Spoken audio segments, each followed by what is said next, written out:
You know, it's interesting how as the day progresses, you know, how I get new and different ideas, and you know, how different people say important things. And you know, Allison's presentation was fantastic, but I think the best and most important part of it was where she actually took her lawyer's cap off for a second and said, you know, by God, we can't have lawyers talking about this issue.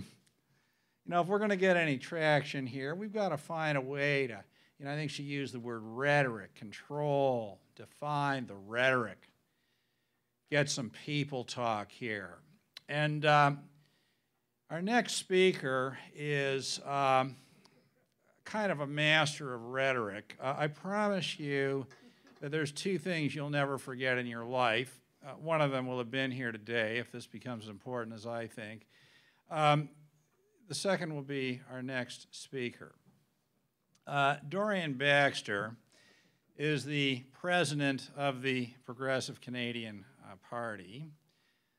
He has done more things in his life, and I'm not even really sure how I would describe him vocationally. Other than the fact that he, at the moment, actually for many years, has been an Anglican priest who runs his own church. He's been a political candidate, actively involved in so many things. And of all the people I know, he has a way of bringing clarity, passion, emotion, and I think purpose to all kinds of different things, and this is no exception. To help us with the rhetoric, which I think is of obvious importance, please join me in welcoming our Archbishop Dorian Baxter.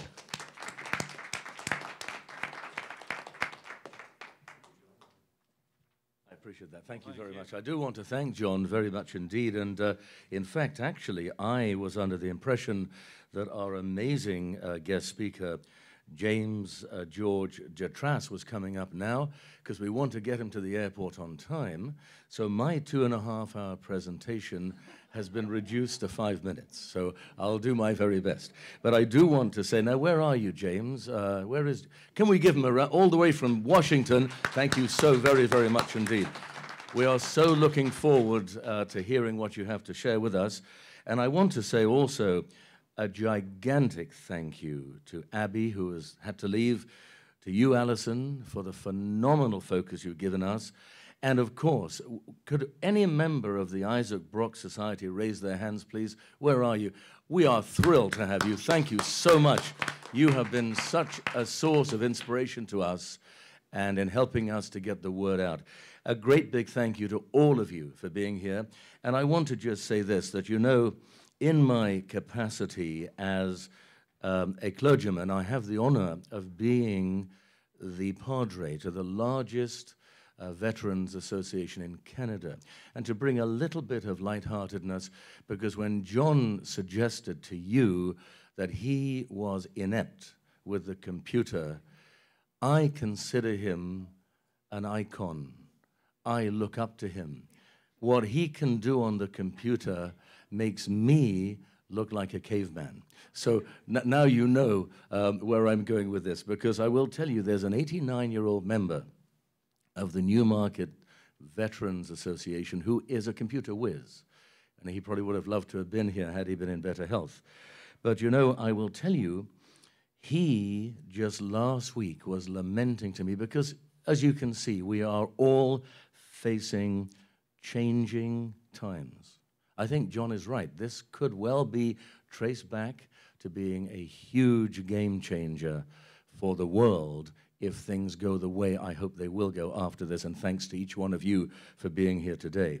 But just last week, he was lamenting to me the passage of time and the changes that are occurring around the world. With significant nostalgia, he turned to me and he lamented the loss, and you could probably guess this, of Steve Jobs. He lamented the loss of Johnny Cash. I like to do a bit of singing, and I understood what he meant. And he lamented the loss of Bob Hope, who, of course, was the master of the one-liners. and shaking his head and comparing yesteryear with today, I'll never forget. He said to me, in a nutshell, Dorian, we used to have Steve Jobs, Johnny Cash, and Bob Hope. Today, we have no Jobs, no Cash, and no Hope. But I wanted to say this to you today. I wanted to say, we do have hope. And it is thanks to you. It is thanks to Alison. It is thanks to Abby.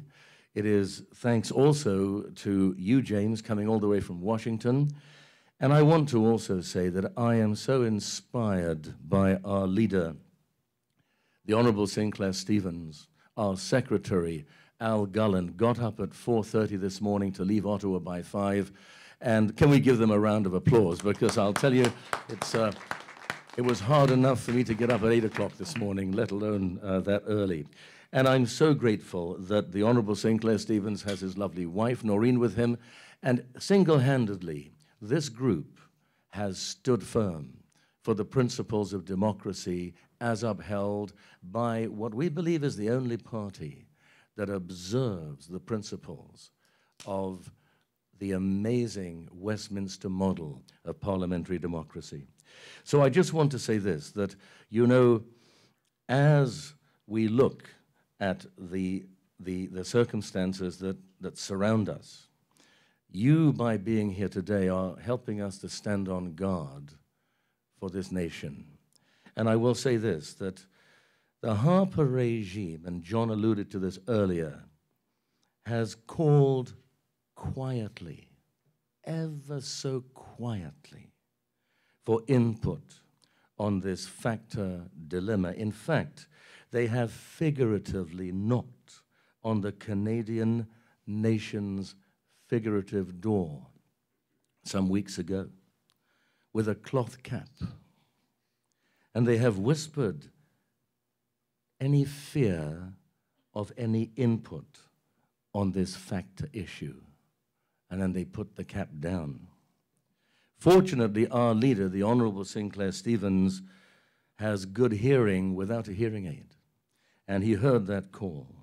His skillful oratorical application of the Canadian Charter of Rights, combined with the assistance we've had from this amazing gentleman to my immediate left.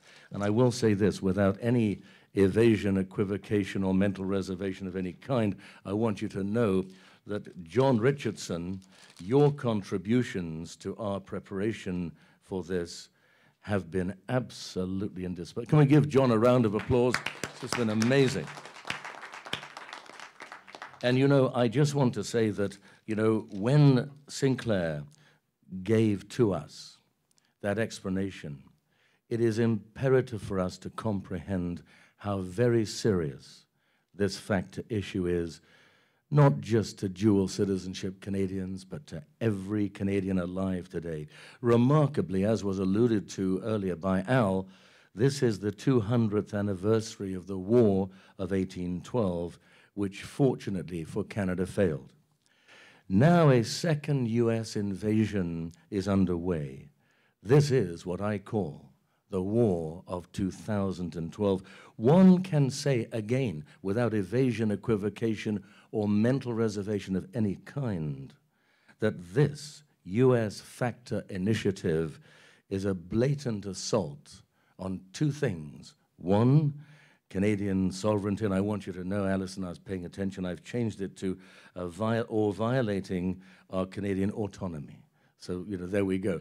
But one or the other, it's serious. And secondly, it is an invasion on the Canadian treasury. Thirdly, and perhaps more importantly, as John pointed out so very, very well, it is an attempt at a huge money grab that could destroy the lives of multiple millions of Canadian families, including their children and their children's children. Furthermore, it places the IRS in control of the Canadian government and turns Flaherty and Mr. Harper into puppets. It also controls, alarmingly, all Canadian banks. The clip from the Obama YouTube presentation clearly spells out, and this was alluded to earlier, the big bully, bulldozing big brother approach, which has now given an ultimatum to the Canadian government, which says simply, you will do this or else. Here in Canada, we are provincially and nationally engaged in waging all-out warfare against bullying in whatsoever shape or form it may raise its ugly head. If we will not countenance it in terms of our citizens and our children on the Canadian playgrounds, how can we even remotely countenance it on an international level? I just want to say, and I'm pretty close to finishing, so thank you for your patience here, but I wanted to say this. We now know we cannot rely on the Harper regime to stand on guard for Canadian sovereignty. Thanks to this current regime that we are now subjected to in this great nation, China now controls a portion of the Canadian oil sands that is approximately the size of Prince Edward Island. As president of the PC Party, I am really wanting to thank all of you for coming here today. And I'm going to ask you to seriously consider rising up with us, the progressive Canadians, and finally demanding accountability from a Prime Minister and a party that has been getting away with what I refer to as political murder since that fateful, fraudulent, and fabricated merger of the Canadian Reform Alliance Party with the Progressive Conservative Party. That Canadian Reform Alliance Party had the acronym CRAP, and it took them 6 months to realize that what it stood for, and they took out the R in a hurry. But sadly, we've been getting the CRAP relentlessly since that terrible day, December the 7th. And as you are aware, December the 7th was also Pearl Harbor's anniversary, 71 years ago. The Honourable Sinclair Stevens, in my view, did a wonderful job of explaining what actually happened on that fateful day. But most Canadians have no idea. I was sharing with Alan just downstairs at the break that it is a shocking thing to realize that that party, the CRAP, stole over $3 million out of our bank account with that fraudulent, fabricated and illegal merger that was allowed to stand in spite of ignoring the 30-day mandate required by Elections Canada. Years later, when this gentleman, our leader, the Honourable Sinclair Stevens, courageously launched his lawsuit and won against the party, against the Canadian Reform Alliance Party, for what they had done, Judge Elizabeth Hennigan found that Stephen Harper, Peter MacKay, and Pierre Elliott Kingsley had all willfully violated the provisions of the Canada Elections Act. But remarkably, and I was there in Ottawa when we had the reading, hoping and praying for justice. 2 more minutes and I'm done, John, so thank you for your patience. But let me tell you, she said, well, by rights, I should make them go back to being called the Reform Alliance, whatever it was. But she said, I'm concerned it would confuse the Canadian public because it took nearly 3.5 years to win this battle. And so she said, I'm going to let them keep the name Conservative. Hence, they have hidden their true identities for all this time. And of course, she never made them give back the money. She allowed us to keep the name brand PC Party, but insisted we change it. And thank goodness Al was there to make sure that we kept the PC Party logo. And of course, we're quite proud to be progressive Canadians. As I conclude, I want to also say, most of us here can remember the Harper regime's recent wrongful proroguing of Parliament. We all know that this current Prime Minister, Stephen Harper, is the first Western leader in the history of the Westminster model of parliamentary democracy to be found guilty of contempt of Parliament. This carries a minimum sentence of 9 years in prison, and yet he is still in office.